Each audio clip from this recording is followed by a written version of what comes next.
Ask Misty is from a guy named Robert. And Robert says, "Hi, dear Misty. My mother is an alcoholic. She sobered up for the past year, but now that it's around the time my grandmother died, it's been 2 years, she relapsed. She finished recovery classes and attended AA, but now she's back to square one. Please help."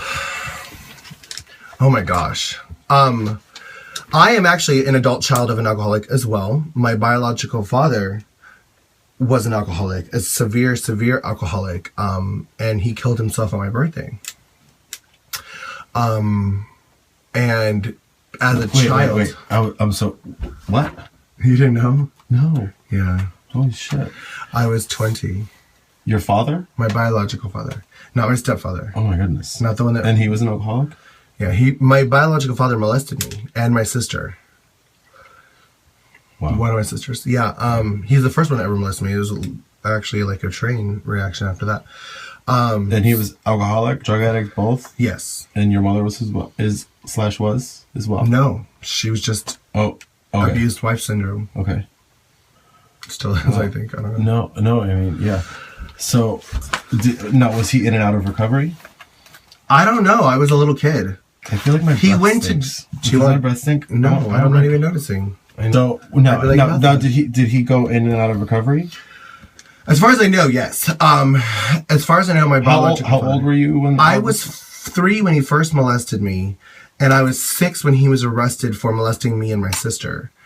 And he was in jail from when I was 6 until I was 18. He got out of jail, but lived in Alaska. And so he was obviously sober the whole time he was in jail. When he came out of jail, was he a different person, or he became a minister? Okay, like my stepdad, which is weird. Okay. Yeah. And did he relapse after he? I don't think he ever relapsed. And he killed himself while he was sober? Oh, I don't know. That's a tricky question. I don't know if he was relapsing when he killed himself. I don't think this is a good answer for you. Well, no. I mean, I'm just asking because she's the child of an alcoholic, and I am an alcoholic. So I'm asking this, from both points of view, right. Because, I just came from a meeting. I was just there a few hours ago. Here's the question. I was just there a few hours ago. So I've been in and out of recovery since I'm 35 now, since I was 24. So 11 years now. I've gone back to square one millions of times. You look at my keys. Oh wait, is this me? That's not me. Oh, I took off my things. My keys were filled with day one chips, and actually tonight when I was in my meeting, it's January 3rd. Today is the January 3rd of last year is the day that I moved to Florida from Chicago, and I gave up everything I owned except for what fit in my carry-on bag, and bought a one-way ticket to Miami. And my intention actually was I was engaged to a man, and at this point, in early drug addiction, it was more alcohol. It started with alcohol, and then it cocaine, and then I smoked pot since I was 14 years old. And then I sobered up for 3 years, and then I relapsed and went back to square one, and then it was more crystal meth and GHB and Molly and ecstasy. I didn't have a desire to really use cocaine or drink, but ever since that 3-year stint of sobriety, I've been going back to day one on a regular basis. So tonight, so you're a person that has relapsed. I am a chronic relapser. So you don't have children, but if you had a child, what would you tell your child? Well, that's kind of what I'm setting up right now. That it's not their fault is what I would say. Oh, it's absolutely not their fault. And, first and foremost, I would suggest that you go to an Al-Anon meeting and learn how to. I've been told I should do that too. One of my brothers told me I should go to that. Yeah, and for those of you who don't know what Al-Anon is, it's for like children and family of alcoholics or addicts, and it just teaches you how to cope and deal with that, and how you don't want to enable them. You don't want to you want to take care of yourself first and foremost. But I think a lot of times children, we put whatever happens to our parents on us. My parents lost a job. It's my fault. My parents got divorced. It's my fault. My parents relapsed. It's my fault. My parents... Or it's my responsibility to get them back on track. And to fix them. And unfortunately, there's absolutely nothing you can do for your mother other than just love her and pray for her. What you can do, however, is take care of yourself and learn how to get through this hurdle without going insane yourself, and without pushing her into a darker, deeper depression. Because whenever somebody relapses or whenever somebody uses drugs, it's usually to medicate themselves or to cushion the pain that they're feeling inside. So whenever I talk to someone that's dealing with an abuse or an alcohol, I try to remind them that, look, whatever you're trying to hide or cover up is still going to be there tomorrow. But as a child, I think you have to just realize that whatever demon that they're dealing with has nothing to do with you. It's not your demon, it's their demon.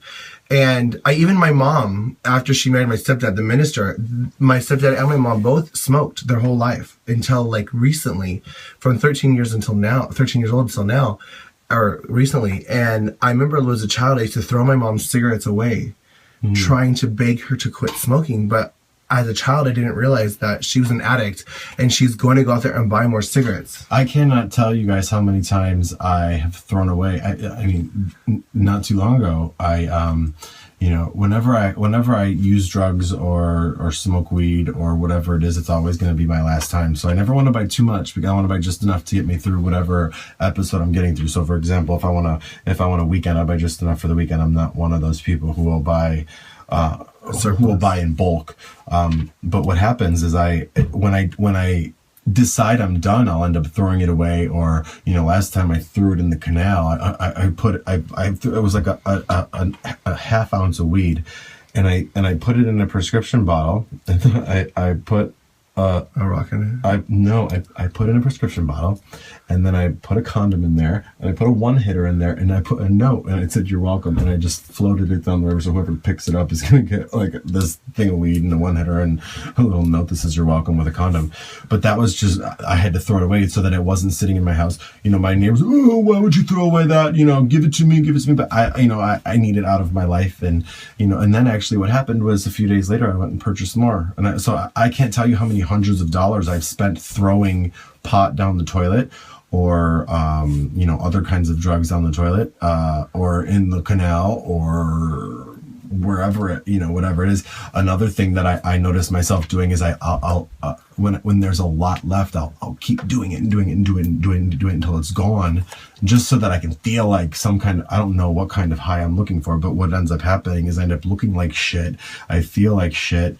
I end up eating like if it's pot, I eat like a pig. If it's crystal meth, then I get skinny and I look like a skeleton. Yeah. I mean, I an addict is somebody, there's no cutoff switch. There's no, we're powerless. We're completely powerless. And, whenever you're in recovery, the first step of recovery is, admitting that you're powerless over drugs and alcohol. And, being you don't have children, how should your loved ones react when they're with you? Well, how do my loved ones react when they're with me? I mean, my mom is brokenhearted. I know that for me, I was sober for 3 years, and then somebody told me, the doctor said that my mom had a few months left to live. Oops. But the doctor said that my mom had a few months left to live, and that was kind of when I went on my downward spiral. And I spent 2 years waiting for her to die, and she's still alive.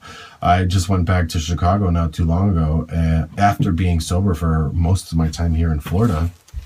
I went back to Chicago, and I went home, and she was laying in bed, and she was on oxygen, and I had to sit there and watch her struggle for breath, and I was stoned the entire time, and that was the only way I could get through it without with the anxiety of watching your mother struggle for a breath. You know what I mean?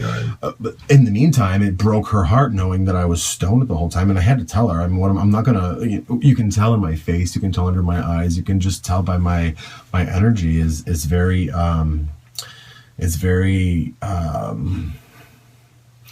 I wouldn't say when I'm stoned, my energy is my anxiety is low, but I don't care. I don't care about things. I'm desensitized, and I'm like and I went there and I sat with my mom, and I ended up sleeping the whole time while she was laying there struggling to breathe. And today I was thinking about this, and I lost it this morning. I had one of those ugly breakdowns where my roommate came in, and I was just crying and crying. He's like, "What's going on?" And I'm just like, thinking about my mom, and now I'm kind of newly sober. Today is January 3rd, so this time around I quit. New Year's Eve was the last time I smoked pot, so it's now now it's January 4th, so it's been 4 days since I've smoked pot, and my anxiety has been unbearable the past few days. I do know that it'll get better as time goes by, but now my feelings I'm starting to feel again. So today I just started thinking about my mom and thinking, I haven't called her at all. When I'm using, I don't call her because I don't want her to see me or hear me that way. I don't want her to judge me. I don't want her to worry about me, and I don't want to hear her. I don't want to hear her gasp for air. I mean, I'm medicating myself, and I'm trying to protect her from worrying about me. I mean, there's so much going on in my mind. The amount of abuse I put myself through while I'm using is sometimes undescribable. I mean, it's terrible. Unfortunately, she's gonna, an addict can go back to square one at any time. The good news is, whenever she's ready, she can stop again. And she has to be ready. The only thing that you can do is I've dated my ex-husband. I've had more than one husband, but one of my ex-husband, we dated for 4 years. He was a police officer, and he was a meth addict, and he lost his house, he lost his job, he lost his car, and at the final thing, he lost me. And the whole time, and Robert, I don't know how you feel with your mother, but I know that in this relationship, I beat myself up. I beat myself up hardcore, and I kept thinking, I'm seeing this person on a sinking ship. First, he lost his job. Then he lost his house. Then he lost his car. And I'm like, how can, and I was not financially stable enough but I would have kept his house and his car if I could have. And I would have, and I was trying to find him jobs, and I was trying to find him. And the whole time I was trying to fix him. I was trying to help him. And there was nothing I could do. There was nothing. And I was watching the Titanic sink slowly every day. And it was the scariest thing, one of the scariest things in my life, because I was punishing myself, thinking that I wasn't even his child or his mother, but I was his loved one. And I'm like, mm-hmm. And I remember we would be talking and fucking, but I'd be talking and like hugging and holding and kissing, and I'm like, please. And I remember thinking and saying, I'm sure, choose me. I'm not going anywhere. Please choose me. Choose me. You don't need this meth. I promise you, together we're going to make it work. We're going to whatever. And he couldn't. It wasn't. I'm telling you, Robert, it's not your fault. If your mother relapses, it's not your fault. And as a child of an alcoholic or the ex-partner of a meth addict, it's not your fault. And being a meth addict, I would have, my bank account would be I would have $30 in my bank account, and when I decided that I wanted to get high, I would somehow find my way to truck my ass across town and somehow I've done some shady shit to get drug money. I've slept with some undesirable people to get drugs, and I've the length of the shit that I've done for the drug, thinking about it now is I've I'm not going to tell you all what I do for a living, but I'm on a microphone all day, and I've lost, I've fallen apart in front of everybody, to the point where I still have nightmares about falling apart, about the things I said over the microphone that people heard, the things that are on YouTube of me completely. And I'm not even saying I was drunk. I mean, I crystal meth, and it wasn't even sniffing or smoking it. I mean, it was terrible. And the guilt that I feel when sometimes the guilt alone is enough to make me relapse. And I was talking today in my meeting. I said, I'm scared shitless, ever since I've had that 3-year stint of sobriety, I've never allowed myself to get past 90 days. And you want to know why? Because after 90 days is when good shit starts to happen in your life. And that's what, after I've lost everything, I lost everything I owned except for what fit in a carry-on bag. And I moved to Florida and I slept under a bush. And I had to start completely all over. And I'm scared shitless to get past 90 days because that's when the good shit starts happening. That's when friends start coming back into your life. That's when family starts coming back into your life. That's when the jobs start coming back. That's when your money starts coming back. And I'm so afraid to build that back up and lose it again that there's the part of me deep down inside that does not trust myself. To be honest with you, this question is very old. And I don't know if this is, she's an alcoholic. She's still an alcoholic. You're going to be an alcoholic for the rest of your life. And she might relapse again, Robert. I hope she's gotten sober since this question was asked. But I will say... Go to Al-Anon. Take care of yourself. And... What would you... Okay, this is a good part. If your mom is relapsing, what would you suggest to him? Do you think that he should smother her and be around? Or do you think she should make some scars? No, he needs to... So that's something I don't know. Don't ever give her money. Don't ever... don't let her manipulate you into anything, whether it be what about tough love? Well, I mean, define tough love.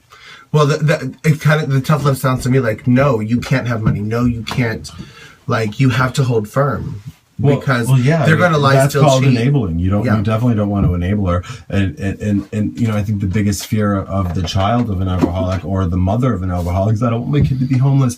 I don't want my kid to get killed. I don't want my kid to go on the street and unfortunately, there's absolutely nothing you can do, Robert, except for take care of yourself.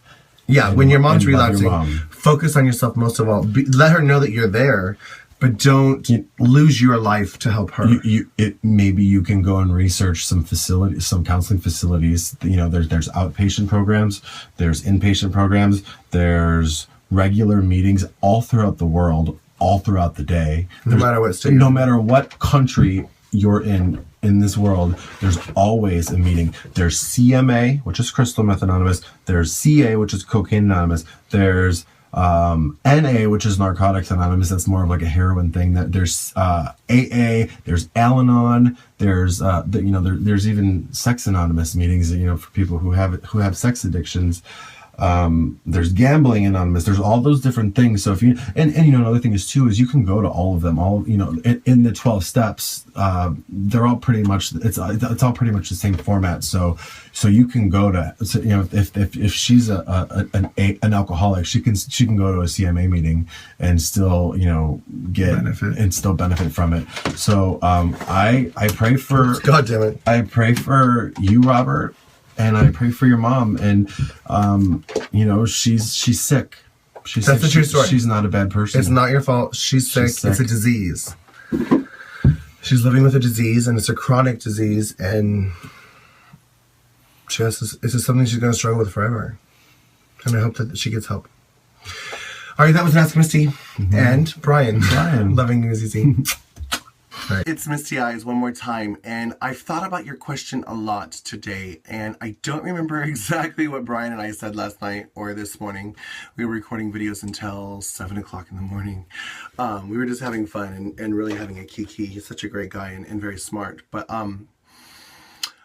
your question struck a chord with me personally because I am an adult child of an alcoholic, and I've dated alcoholics. I've dated alcoholics, and I've dated CMA, which is crystal meth addicts, and I've been personally very, very, very close to people with addiction problems. And I wanted to let you know that I personally have really, really held things responsible. I don't remember what I said last night, but I don't know if I said, I remember when I was a child, my mother, who was addicted to smoking, I remember I used to try to hide her cigarettes because I wanted her to quit smoking so bad.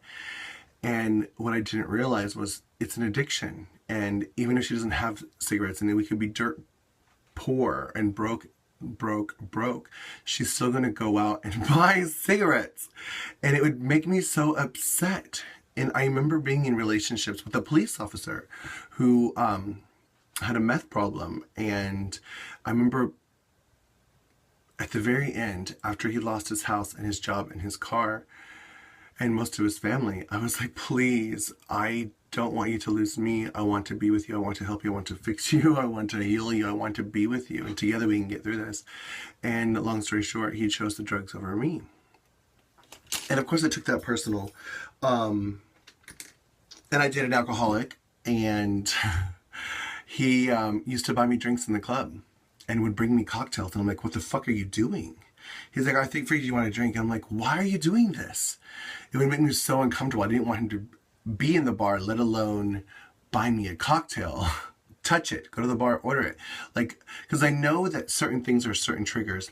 But the thing that I wanted to talk to you about today, right now, in repost, in my final thoughts with Misty Eyez, I guess, is when you have a drug problem or an alcohol problem or a problem of any kind, like for example, if you have a knee problem, let's say you have a pain in your knee and it hurts really bad, and you go to the doctor and you say, look, this is hurting, and the doctor looks what's happening inside your knee and what's happening behind your knee to cause that problem, because it's usually something not your knee but associated with your knee, behind your knee, that's causing you the pain.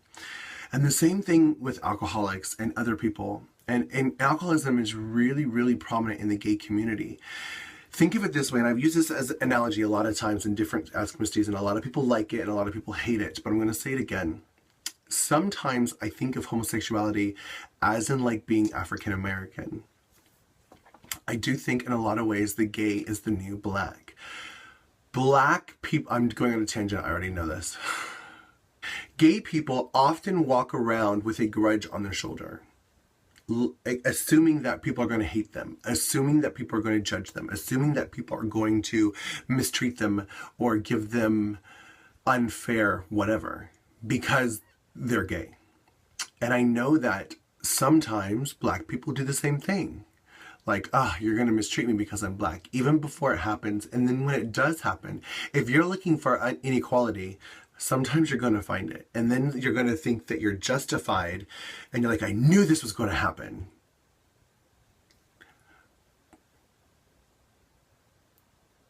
And I don't know why I'm on this tangent. Hold on, let me think why I'm here. Oh, a lot of gay people walking around with those chips on their shoulders prepare themselves for rejection and mistreatment and abuse. And therefore, I do think that alcohol and drug addiction is really prevalent in our gay community. Now, how does this apply to your mother? Dealing with gay people and friends that I've dated with addiction, I've tried to help them realize the doctor scenario about the knee. Yeah, your knee hurts, but why? There's something behind your knee that's hurting. What is it? What is causing that pain? And what you have to realize is when you are drunk and when you are alcoholic and when you are numbing the pain with whatever narcotic abuse that you are doing to yourself, you're trying to run from and or hide from a problem. And the only thing that you could do as a child that I can tell you is, number one, realize that your mother has a disease. And the reason I'm doing this video, I know it's already long, something you said at the end of your comment, she's finished recovery classes and attended AA and back to square one. Okay, when you are an addicted person and you are an alcoholic, you're never finished with your recovery, ever. Your mother is going to be in recovery for the rest of her life. This is something she has to battle every day. And as long, I don't know what is wrong with your mother. In my life, there's a lot of things wrong that I don't know how I'm not addicted to drugs and or alcohol, but there's child abuse, there's sexual abuse, there's a lot of things in my life that I would want to numb and not leave my house and not deal with and not think about and not whatever. So what could that be? Is there relationship problems between your mother and her mother? Is there, work problems? There's whatever problem that your mother is running from and hiding from is the reason she is an alcoholic and the reason she is a drinker. Because, oh my God, I can't deal with this right now. Let me just get numb. Did you ever watch the show Medium? I remember for a minute she was an alcoholic because she didn't want to face that reality. She was trying to hide from it and run from it. But again, I'm going to reemphasize, I think we said it last night, it's not your fault. And the only thing you can do is love your mother. And if she's already going to meetings, she knows she has a problem. And if she is at the bottom and she needs money or she's trying to manipulate you to take her to a bar or whatever, getting you involved in her sickness, the only thing that you can do as a child is tell her, no, I won't give you a ride to the bar, but I'll drive you to a meeting. No, I won't lend you money, but I'll drive you to a meeting. I mean, this was not part of your question, but these are just scenarios that I can imagine happening because they've happened to me. And even in romantic relationships, I'm like, oh my God, I'm afraid that if I don't do what he wants, he's not going to love me anymore. And I want him to love me.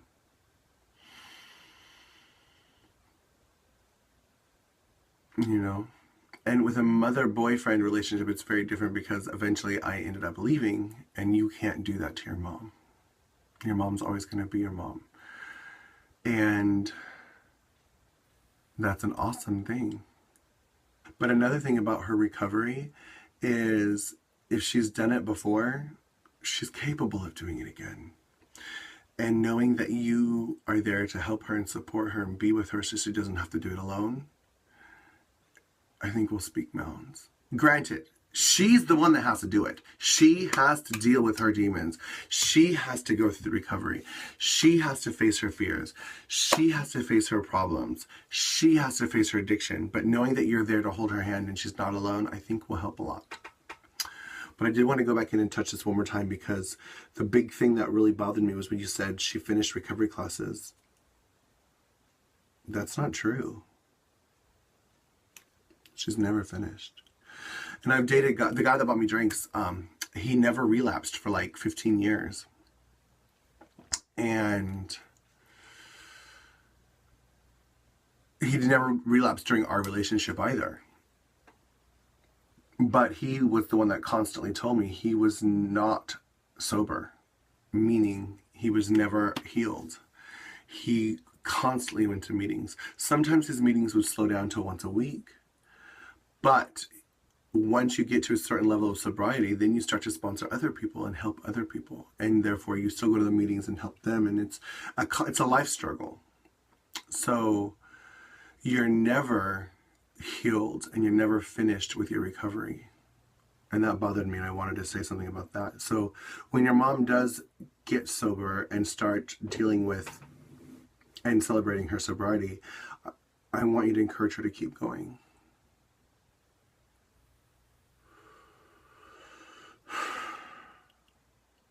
And yes, your grandmother dying is a trigger.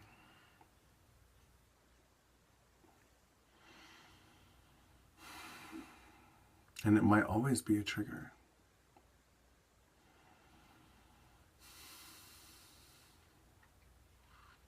By the same token, you can't live in fear when that time comes around. Maybe your mom and yours relationship can go deeper and you can talk about, hey mom, can we talk about grandma? Before it happens. No, I don't know if that's a good idea. I don't know, but in any situation, I'm going to send you lots of love and lots of strength right now. This question was very old. I have so many questions I haven't answered yet. And unfortunately, this is one of them. And I truly hope that your mom is back in recovery and sober again. And Sending you lots of love and lots of strength. Loving you, Susie.